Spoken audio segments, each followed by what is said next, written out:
हाय दोस्तों, कैसे आप लोग। मैं उम्मीद करता हूँ आप लोग ठीक होंगे। सऊदी अरब के लिए अगर आपको परमानेंट रेसिडेंसी वीज़ा चाहिए तो उसके लिए अप्लाई करना पड़ता है। उसमें कई सारे शर्त है जिसको फुलफिल करना पड़ता है। वो शर्त क्या क्या है और फ़ायदे क्या क्या है इसका आपको मैं इस वीडियो में बताऊंगा। फिलहाल एक फ़ायदा बता देता हूँ जो इकामा को रिन्यूअल करने से आप बच सकते हैं। क्योंकि सऊदी अरब का एक नियम है कि आपको हर वक्त अपडेट रखना पड़ेगा। आपका जो डॉक्यूमेंट है, आपका जो आईडी कार्ड है, हर चीज़ को प्रॉपर आपको साल में 6 महीना में 2 साल में आपको अपडेट करना पड़ता है। क्योंकि यहाँ का एक नियम है गल्फ कंट्री का, जैसे कतर है, सऊदी है, ओमान है, बहरीन है, इन सारे देशों पे अपने आप को अपडेटेड रखना पड़ता है। जितने डॉक्यूमेंट है सबको अपडेट करके आपको रखना पड़ेगा, तो जाकर के आप यहाँ लीगली रह सकते हैं, वरना इलीगल माना जाता है सऊदी अरब में। ठीक है, क्योंकि अपडेट नहीं होते हैं तो इलीगल हो जाता है। कोई भी चीज़ एक्सपायर होने के बाद सरकार उसको इलीगल साबित कर देता है। तो इसीलिए यहाँ अपडेट रहना बहुत ज़रूरी है।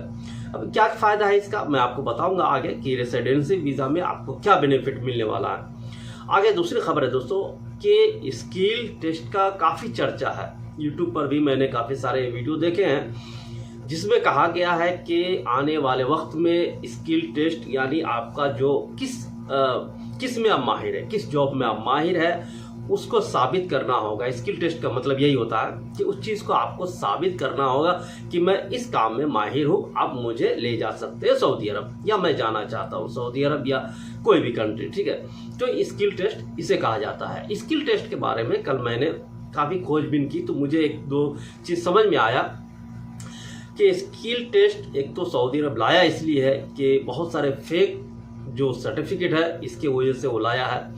क्योंकि पहले कैसा था कि सर्टिफिकेट दिखा करके आप किसी भी कंट्री में जा सकते थे। ठीक है, सऊदी अरब में भी इवन आ सकते थे।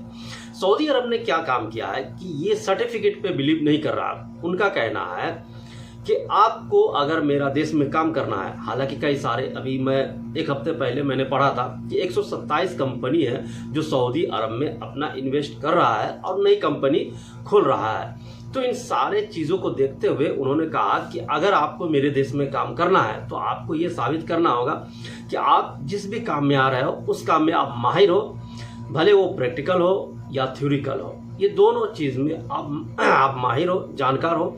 खाली आपके एक सर्टिफिकेट दिखा देने से नहीं होगा। आप ITI करके आ जाओ या आप डिप्लोमा करके आ जाओ, वो काफ़ी नहीं है। आपको साबित करना होगा। अभी हमारे सेंटर में तकरीबन 127 सेंटर है सऊदी में और सऊदी से बाहर टोटल, जो ये 4 कंट्री को इन्होंने लिया है। 4 कंट्री में जैसे इंडिया शामिल है, बांग्लादेश शामिल है, श्रीलंका और पाकिस्तान और इजिप्ट, मिस्र, ये 4-5 कंट्री है जिसमें इन्होंने सेंटर खोला है और वहाँ आपको जाकर टेस्ट देना होगा। इसमें फ़ायदा ये है दोस्तों, स्किल टेस्ट का फ़ायदा ये होगा आपको कि अगर आप लेबर हो, लेबर को तो मान लीजिए 800 से 1200 तनख्वाह मिल जाता है। अगर आप स्किल लेवल हो तो 1200 से लेकर के 2000 के बीच में आपको या 2500 तक आपको, ये प्रेडिक्शन बता रहा हूँ दोस्तों, ये कई सारे जो लोग हैं उनका प्रेडिक्शन है, यानी अनुभव है कि ये स्किल लेवल को यानी 1200 से 2500 तक। और जो मान लीजिए अगर टेक्नीशियन है तो खाली टेक्नीशियन का 2000 से लेकर के 3500 तक रियाल उसको सैलरी मिलेगा स्किल टेस्ट के बाद। और अगर स्किल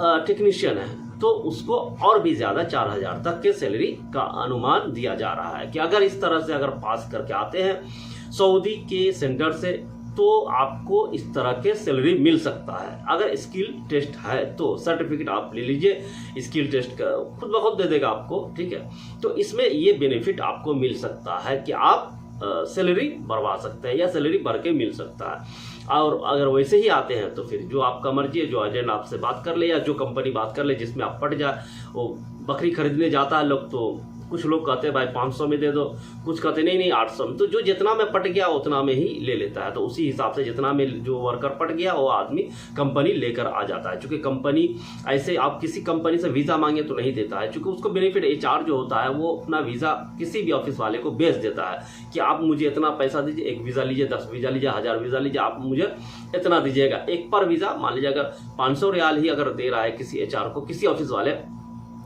तो अगर 100 वीज़ा दे दिया तो 5,000 रियाल तो बन गया ना उनका, ठीक है। तो इस तरह से वीज़ा सेल होता है। ऐसे नॉर्मली किसी को इंडिविजुअल कोई कंपनी वीज़ा नहीं देता है सऊदी अरब में, कुछ ही इक्का दुक्का होता है जो मिल जाता है, बाकी सबको नहीं मिलता है चूँकि वो लोग सेल कर रहा है, ठीक है।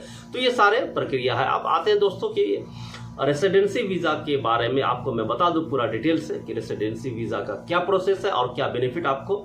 आगे चलते हैं, उससे पहले आप मेरा चैनल सब्सक्राइब और लाइक शेयर जरूर कीजिए। सऊदी अरब ने एक बड़ा कदम उठाते हुए प्रवासियों को परमानेंट रेसिडेंसी देने का ऐलान कर दिया है। यह फैसला देश में आर्थिक और सामाजिक स्थिरता को बढ़ाने के लिए किया गया है। इसके जरिए प्रवासियों को कई सुविधाएं दी जाएंगी।